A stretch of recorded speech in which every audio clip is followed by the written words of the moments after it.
Hi everyone, I'm Suyuk from Online Help Guide, and in this video, I will show you how to blur face or video on CapCut. Blurring parts of your video or photo can help protect privacy and create a focused effect. So, let's get started on how to blur face or video on CapCut. First, open the CapCut app on your mobile device. Tap on the New Project option.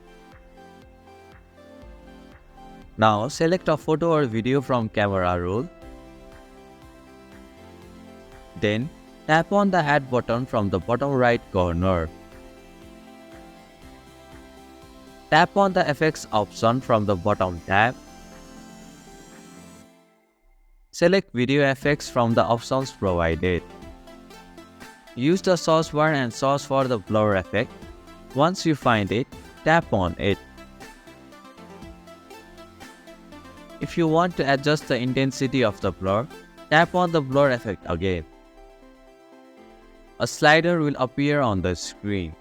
Drag the slider left or right to adjust the blur to your liking. And this is how you can blur face or video on CapCut.